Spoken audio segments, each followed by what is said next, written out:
première fois que j'y ai joué, en fait, j'ai pensé tout de suite à Dungeon Keeper. Moi, ce que j'aime bien dans Donjons et compagnie, c'est que ça m'a rappelé Dungeon Keeper, le plaisir de pouvoir jouer les méchants, le plaisir de pouvoir taper sur ces aventuriers qui viennent piller notre donjon, nos trésors. Et ça, c'est un grand plaisir. Jouer à Donjons et compagnie, c'était un peu un fantasme parce que ça nous donne l'occasion de jouer les méchants et d'avoir une bonne raison de le faire. L'originalité du thème, c'est-à-dire de passer de l'autre côté du jeu, c'est-à-dire de voir comment s'organiser un donjon. Donc ça m'a bien plu. Ce que j'ai aimé, c'est un système simple et efficace qui permet d'associer le cynisme d'une bande d'aventuriers au cynisme d'une corporation exploitative. Moi j'ai aimé le fait qu'on puisse choisir de faire le monstre qu'on veut.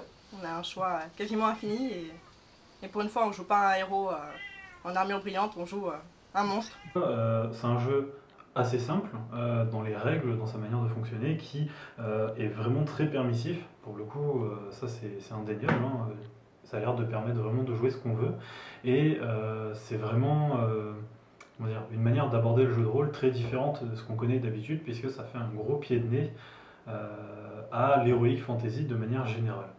J'ai commencé le jeu de rôle par Donjons et Dragons. C'est vrai qu'au bout d'un moment, on a une sorte de lassitude dans le principe de donjon, même si effectivement c'est jamais qu'un système et que voilà. En découvrant Donjons et compagnie, c'était une façon, on va dire pour un vieux joueur, de revoir, on va dire, cet univers et justement de le voir, on va dire, des backstage. Et ce que j'ai beaucoup apprécié, c'est toute l'administration qui va avec toute la partie cachée du donjon et toute la pression paranoïaque du donjon. Donc moi ce que j'ai bien aimé dans Donjons et compagnie, c'est la liberté de création des personnages. On est vraiment parti de tous azimuts.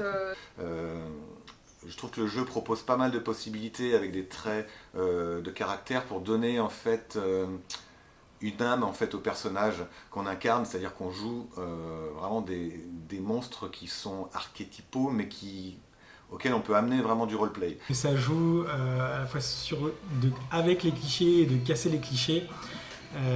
Moi je suis assez sensible au fait que un gobelin c'est pas forcément un monstre qu'on peut massacrer parce qu'il est mauvais. Donjons et compagnie, c'est quand même un jeu extrêmement libre.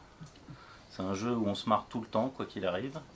Souvent les jeux parodiques, on peut pas faire plus d'une séance, c'est un peu trop, on se lâche un peu trop. Là il y a un moyen de continuer sur une petite campagne, voire plus, et ça j'aime beaucoup le fait que le personnage puisse évoluer au sein de l'entreprise et dans ses capacités aussi. Le jeu se prête très bien à des parties en one-shot si on veut vraiment faire une petite partie courte. Et là, on peuple un petit peu cette entreprise qui est Donjons et compagnie avec quelques grandes figures. On va pas plus loin, mais c'est bien suffisant pour une première partie. Ou alors, on peut aller plus loin et faire une campagne où là, on va davantage peupler cette entreprise. On va s'y attacher encore plus. Et on tombe vraiment là dans l'originalité du jeu et ce qui fait vraiment le fun du système. Les règles sont en plus super abordables et rapides à prendre en main. Donc pour moi un grand succès, que ce soit en partie one shot ou en partie sur des campagnes un peu plus longues. Alors moi ce que j'aime bien dans Donjons et compagnie, c'est qu'on peut bouffer des hobbits. Moi j'incarne une momie gloutonne qui mange tout ce qui lui passe sous la main, tous les clients qui passent dans le donjon. Et puis ce qui est cool aussi, c'est que dans le pactage, qu'on tire au sort au début du jeu, souvent il y a pas mal de trucs à manger. Donc moi ce que j'ai apprécié particulièrement, c'est l'univers. Le fait de jouer justement les employés du donjon, et puis la mécanique de jeu aussi.